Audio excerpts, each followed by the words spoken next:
Daniel Collings. I'm the general manager of University Mall Theaters in Fairfax, Virginia. My name is Mark O'Meara, and I am the owner of University Mall Theaters.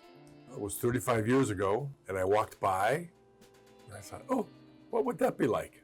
No clue how to run the theater, but I did the research. I'd owned my own business before. I understood the risk, but I was also across the street from George Mason. At that time, there were like 25,000 full-time enrollment, but I knew it was going to grow. I was just going to George Mason and looking for a summer job, and I started working here, and I realized that this is the perfect job for me. We actually attract all kinds of people. Astonishes me.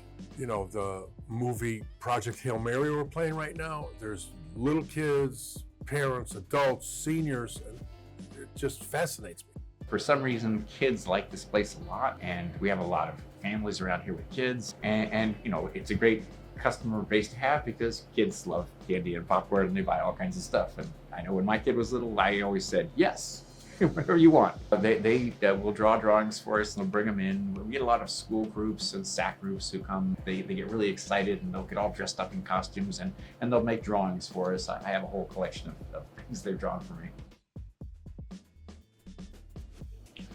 It was drastic. Obviously people were afraid of gathering in groups.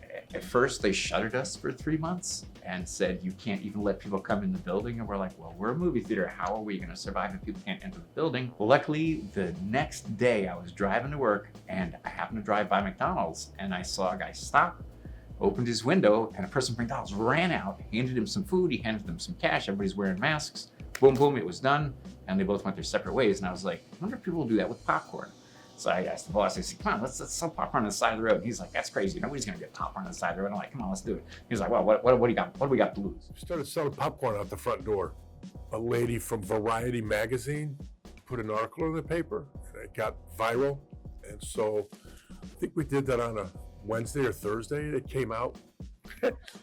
And that Saturday I had 3 TV stations here interviewing me. We went from, we sold, I remember the workers that were here that day wanted to shoot me because we sold 873 large popcorns on that one day. Basically, everybody was just going at home and watching Netflix, but with our popcorn. We put it out on Facebook and stuff saying, look, we won't be here in 6 months if you don't come buy popcorn. And so they did. Okay, so why is the popcorn here better than other theaters? I'm not revealing that secret. We just have a way of popping it that's a little bit different. We use magic.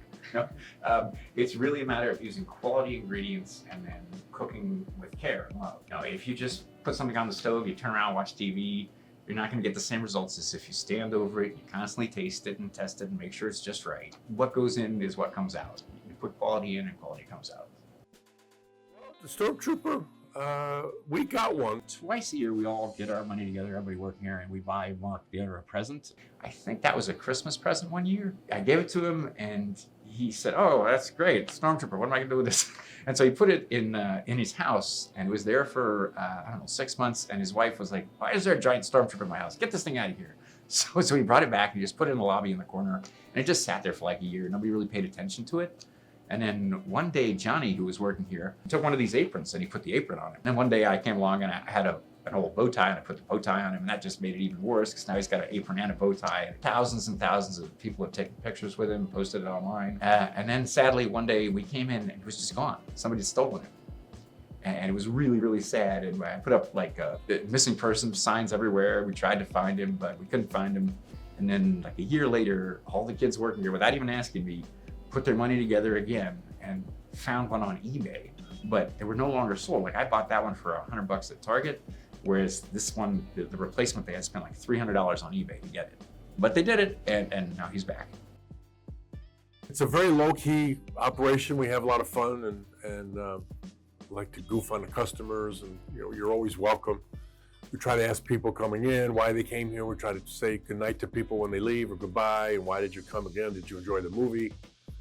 And I think that's, our Tuesdays are all seats $6. But, we want to support the independent little guy. We're the ones. Thank you very much, Mark, for your time. Thank you very much, Dan. I appreciate your time. My pleasure.